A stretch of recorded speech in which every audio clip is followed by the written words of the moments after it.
Assalamualaikum para penghobi pecinta koi dimanapun Anda berada, teman-teman semua. Berjumpa lagi pada sore hari ini. Masud Koi akan menyampaikan sesuatu yang menarik untuk kolam koi Anda. Pada kesempatan kali ini saya pulang dari kerja pada sore hari ini. Saya duduk di samping kolam ikan koi saya.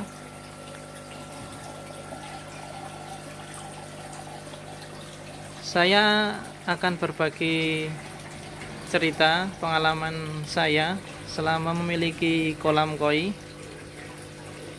Bagaimana caranya memelihara kualitas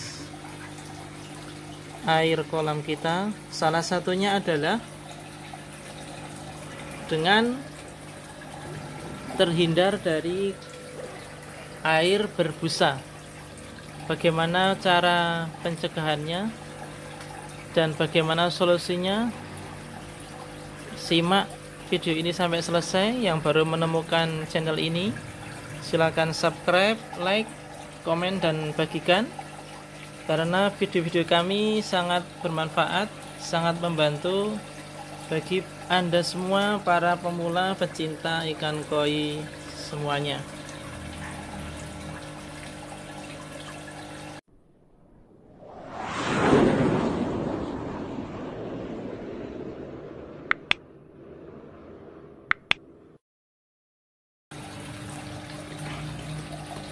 Oke, inilah ikan-ikan koi saya.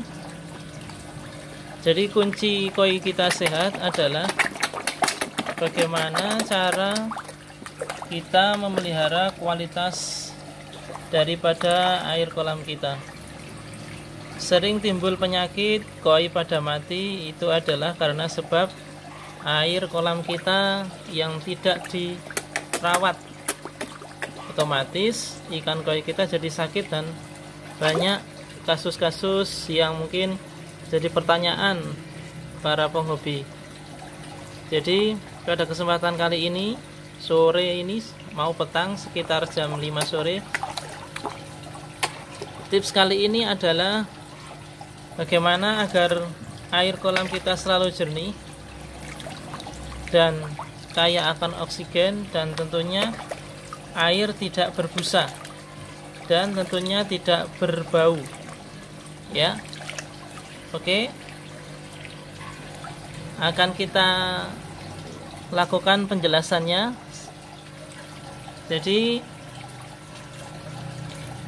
apa saja penyebab dari air kolam kita menjadi berbusa?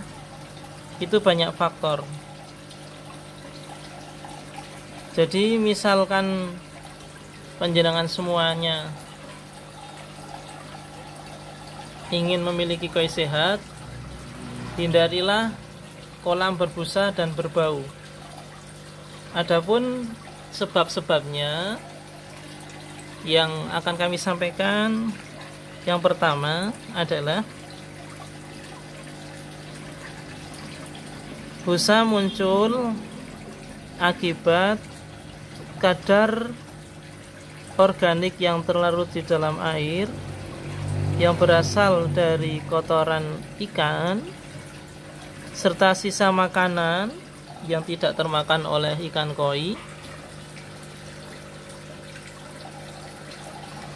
yang disebut dengan penyebab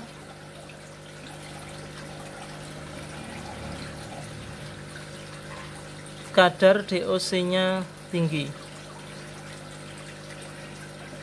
Jadi kadar DOC yang disebut dengan dissolved organic compound, disingkat DOC, yang terlalu tinggi. Jadi DOC ini sisa-sisa makanan ikan dan kotoran ikan dan urin yang dihasilkan oleh ikan sebagai kotoran yang menyebabkan munculnya busa dan tentunya pencemaran di air kolam koi. Terus yang kedua penyebabnya biasanya karena kadar CO2-nya cukup tinggi atau mengalami peningkatan di dalam kolam. Peningkatan kadar CO2 yang tinggi tersebut disebabkan biasanya karena kematian plankton yang terlalu banyak. Jadi mempengaruhi air kolam dan menjadikan keruh serta pekat.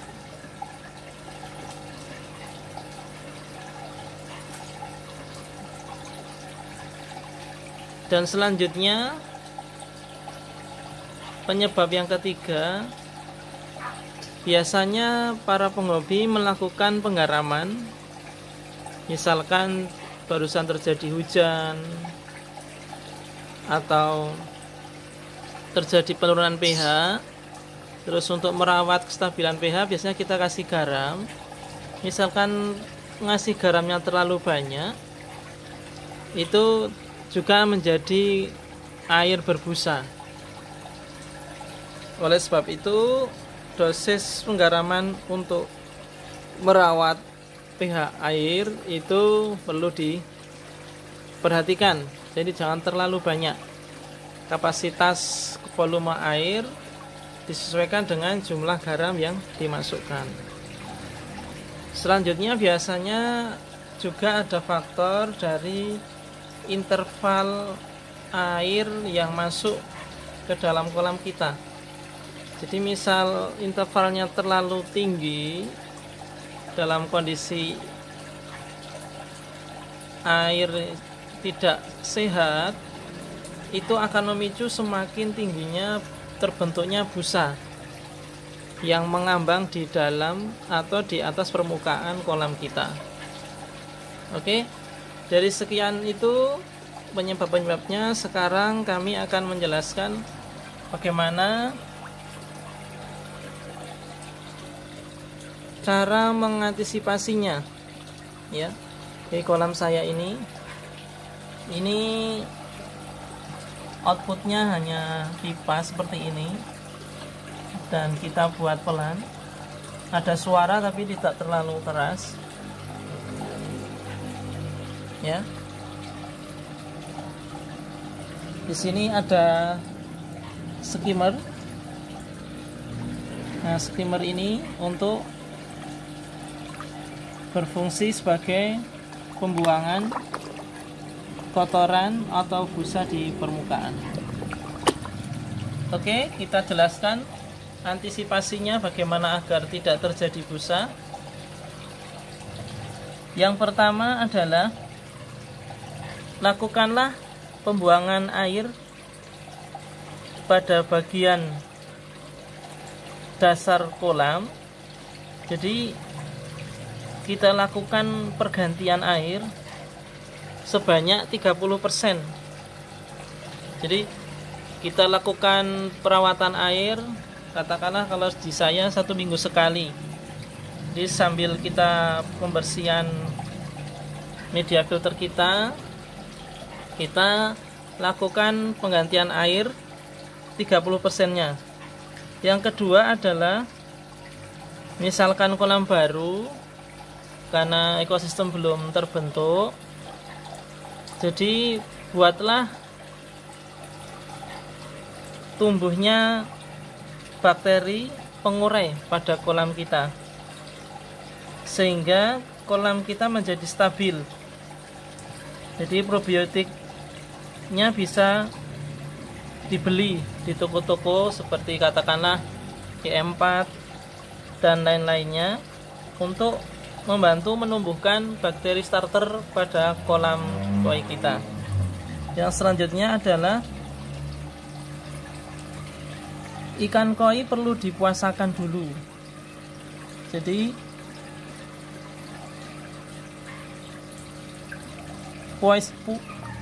ikan koi dipuasakan itu sangat bagus untuk menjaga kualitas daripada air kolam kita.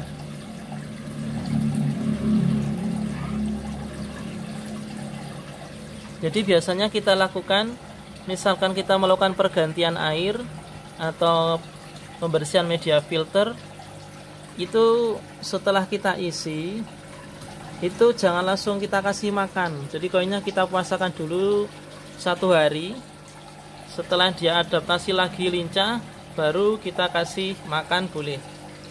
Jadi saat koi terjadi pergantian air, kita usahakan puasa dulu.